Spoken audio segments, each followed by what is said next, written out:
안녕하세요, 아찌운동TV입니다. 오늘은 플랭크 2편에 대한 영상입니다. 1편에서는 팔꿈치, 어깨, 그리고 허리에 대한 안정성에 대한 부분을 어떻게 가져갈 건지에 대한 설명을 드렸어요. 2편에서는 그 외적인 부분과 플랭크를 어떻게 하는지에 대한 실전 응용편을 설명드릴 거예요. 만약 1편을 안 보신 분들은 1편부터 시청하시고 2편을 시청하시길 부탁드려요.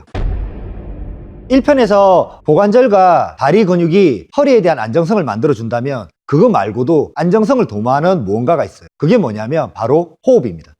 호흡은 핵심적으로 코어를 안정적이고 힘을 쓰는데 매우 중요한 수단이라고 생각하시면 돼요. 그러면 호흡을 어떻게 해야 되느냐? 보통 플랭크 할 때 필라테스 호흡에 대한 얘기들을 많이 해요. 필라테스 호흡은 어떻게 하는 거죠? 필라테스 호흡은 흉식 호흡이죠. 호흡을 들어 마실 때 갈비뼈를 벌리고 호흡을 내쉴 때 갈비뼈를 쪼으면서 내외 복사근으로 사선 밑으로 쪼아주는 방식으로 호흡을 진행하는 거예요. 근데 이 호흡을 좀 더 깊이 있게끔 아시면 도움이 되겠지만 그러지 않으신 분들은 대부분 흉곽 호흡을 하시면 허리에 대한 안정성은 떨어질 수가 있어요. 왜 그런지 그 부분을 테스트 한번 해볼게요. 한 손은 내 갈비뼈에 손을 대시고 한 손은 내 척추 기립권 옆에 옆구리 뒤편을 찌른다 생각 찔러놔요. 자, 찌른 상태에서 호흡을 들어 마셔볼게요. 들어 마셔보면 옆구리 쪽에 힘이 들어오지 않아요. 아까 얘기처럼 갈비뼈를 쪼으면서 내외 복사근을 쪼여볼게요. 호흡 뱉으면서. 그러면 아까보다는 조금 더 강한 자극이 들어오시는 게 느껴지실 거예요. 다시 호흡을 들어 마시면 힘이 빠지고 호흡을 뱉으면 옆구리 쪽에 힘이 들어오는 게 느껴지실 거예요. 그런데 지금처럼 호흡을 하시면 실질적으로 코어를 둘러싸고 있는 흉요근막 그리고 흉요근막에 붙어있는 복행근이나 내외 복사근 이런 근육들이 긴장을 하지 않는다는 거예요. 그때 우리가 이렇게 버틴다면 당연히 허리는 꺾일 수밖에 없는 문제점이 만들어질 수 있겠죠.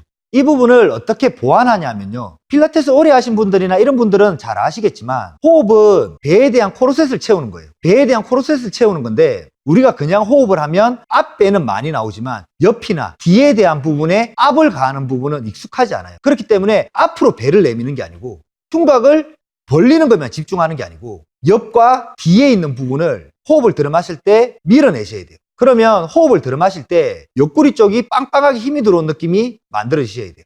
이 옆구리 쪽의 힘이 호흡을 들어 마셨을 때도 뱉었을 때도 그 힘이 유지될 수 있도록 진행을 하시는 거예요. 그 방법에 대한 걸 설명을 드릴게요. 자, 다시 똑같이 갈비뼈에 손을 대시고 옆구리 쪽을 찔러요. 찌른 상태에서 갈비뼈를 너무 벌리려고 생각하지 말고 호흡을 들어 마실 때 갈비뼈에 대한 부분과 등 뒤와 옆을 같이 확장시킨다는 느낌으로 호흡을 들어 마셔요. 그러면 옆구리 쪽에 힘이 들어오는 느낌이 만들어질 거예요. 그 상태에서 호흡을 뱉을 때도 옆구리 부분을 밀어낸다는 느낌을 같이 가지시는 거예요. 그렇죠. 지금처럼 옆구리에 대한 부분이 계속적으로 압을 걸리고 호흡을 뱉을 때도 그 압에 대한 부분이 일정 부분 유지가 되셔야 된다는 거예요. 호흡을 들어 마셨을 때도 일정 부분, 호흡을 뱉었을 때도 일정 부분 압이 가해져야 척추에 대한 부분이 밑으로 말리는 부분이 코어라는 부분으로 받쳐줄 수가 있겠죠. 이 부분을 이해하신다면 조금 더 플랭크를 안정적이고 효과적으로 하실 수 있을 거예요. 그리고 호흡은 뱉어낸다고 생각할 때 배를 점점 쪼은다는 느낌을 가져간다면 코어의 자극은 훨씬 더 강해지는 부분을 느낄 수 있습니다. 플랭크를 할 때 30초 버티기, 1분 버티기, 3분 버티기 몇 분을 못 버티면 코어가 약한 거다 이런 얘기들 많이 하잖아요. 그런데 플랭크는 그렇게 운동을 하시면 안 돼요. 플랭크 자체는 정말 짧은 순간 안에 내가 최대한 힘들게 만들고 끝내야 되는 운동이에요. 그래서 되도록이면 똑같은 자세로 30초를 넘기지 않는 것을 추천드려요.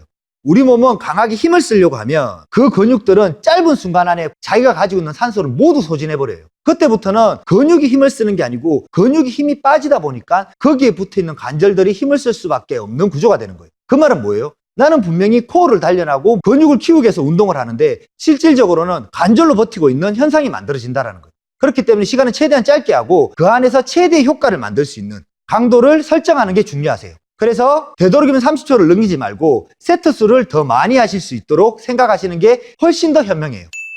그럼 이런 얘기들을 하시는 분들이 계실 거예요. 나는 30초에도 플랭크가 별로 힘들지 않은데 어떻게 30초만 하고 그만할 수 있냐? 그게 어떻게 운동이 되냐? 이렇게 얘기하시는 분들 계실 거예요. 반대로 플랭크를 30초도 못 버텼던 분들은 그대로 하시면 돼요. 허리를 다치지 않게끔. 10초만 버티고 그만하시는 거를 횟수를 늘리면 되겠죠. 그럼 문제는 뭐죠? 내가 30초 동안 하는데도 힘이 들지 않는 사람들한테는 새로운 솔루션이 필요할 거예요. 그 부분에 대한 거를 말씀드릴게요. 플랭크의 강도를 조절하는 놈은 어떤 놈이냐면요. 바로 팔꿈치예요. 팔꿈치 각도가 몸과 가까워지면 가까워질수록 강도는 약해지고 팔꿈치 각도가 멀어지면 멀어질수록 강도는 강해져요. 그러면 팔꿈치가 멀어지면 강도가 점점 강하니까 난 이렇게 하면 되겠네? 이렇게 생각할 수 있을 거예요. 그런데 팔꿈치가 올라가면 올라갈수록 우리는 뭐가 안 되죠? 견갑대가 전인과 하강을 하지를 못해요. 그 말은 어깨에 대한 불안정성이 만들어진다는 거겠죠. 그렇기 때문에 팔꿈치가 무조건 위로 올라가게끔 동작을 취하시는 것도 내가 코어를 단련하기 위해서 어깨를 다칠 수 있는 부분이 되니까 이 부분도 뭔가에 대한 보완점이 필요할 거예요. 그럼 그 보완점이 뭐냐? 팔꿈치를 지금처럼 내가 힘든 부분, 나는 90도에서 30초 이상 버틸 수 있다. 그럼 팔꿈치를 좀 더 올려요. 한 15도 정도 각도까지는 견갑대를 버틸 수가 있어요. 그런데 이 동작에서도 나는 자극점이 약하다. 그런 분들은 이 상태에서 뭘 하냐면 팔꿈치를 밑으로 끌어당기는 거예요. 바닥에 댔을 때 끌어당기시면 코어에 대한 부분이 엄청나게 강하게 자극이 들어오는 걸 느낄 거예요.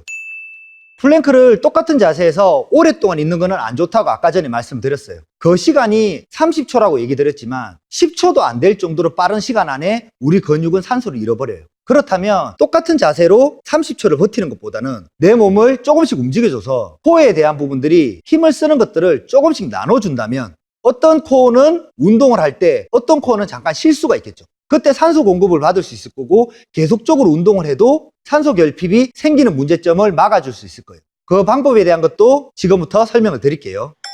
그 방법은 플랭크 자세에서 밑이나 위로 움직이거나 또는 앞쪽이나 뒤쪽으로 움직이거나 또는 옆으로 움직인 자세를 취한다면 좀 더 효과적으로 어떤 코어는 운동을 할 거고 어떤 코어는 쉬는 부분이 유기적으로 같이 움직여지겠죠. 이렇게 하는 것도 나쁘지 않은 방법이라고 생각을 해요. 무릎을 굽혀서 하는 플랭크는 우리 다들 아시죠? 손은 삼각형을 만들어야 되는 거. 삼각형을 만들어서 땅에다 짚습니다. 땅에다 짚고 한쪽 무릎을 뒤로 빼고 한쪽 무릎을 뒤로 뺍니다. 뒤로 빼고 뒤로 뺄 때 일직선을 만들려고 생각하지 말고 살짝 엉덩이를 들어요. 든 상태에서 무릎을 굽히시면 코어에 자극점이 잡히시는 게 느껴지실 거예요. 두 번째, 대퇴직근과 장요근, 둔근을 활용하는 방법은 똑같이 손을 삼각형으로 짚고 어깨를 밀어준 상태에서 엉덩이를 말아요. 엉덩이를 앞쪽으로 말면 둔근과 대퇴직근 일정 부분 힘이 들어온 게 느껴지실 거예요. 이 상태에서 이 힘이 빠지지 않게끔 유지를 하시면서 몸을 피는 거예요. 세 번째, 내전근을 활용하는 방법은 발끝이 약간 벌린 상태에서 뒤꿈치만 붙입니다. 붙인 상태에서 허벅지를 외회전, 바깥쪽으로 돌려주면 내전근과 둔근에 힘이 들어온 느낌 드실 거예요. 이 상태에서 동작을 취하시면 돼요. 코어를 효과적으로 쓰기 위해 응용 동작은 두 번째나 세 번째 자세처럼 취한 상태에서 몸이 앞쪽, 뒤쪽으로 움직이지는 지금 같은 동작과 그 다음 밑에 위로 올라오는 지금 같은 동작, 그 다음 좌우로 움직여지는 지금 같은 동작으로 진행하시면 코어를 좀 더 효과적으로 활용할 수 있을 거예요.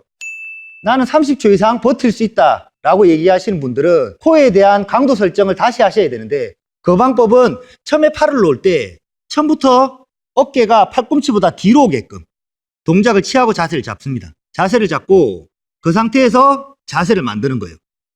지금 이 상태에서도 30초를 버틸 수 있다 그러면 팔이 더 가려고 하지 말고 그 자세에서 버틸 수 있는 그 자세에서 팔꿈치를 몸쪽으로 끌어당깁니다.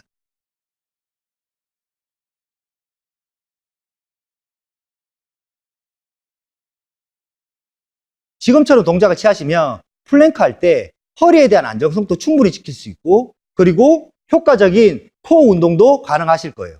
오늘의 핵심은 플랭크 운동 오래 하면 할수록 독이라는 거예요. 자, 오늘은 여기까지.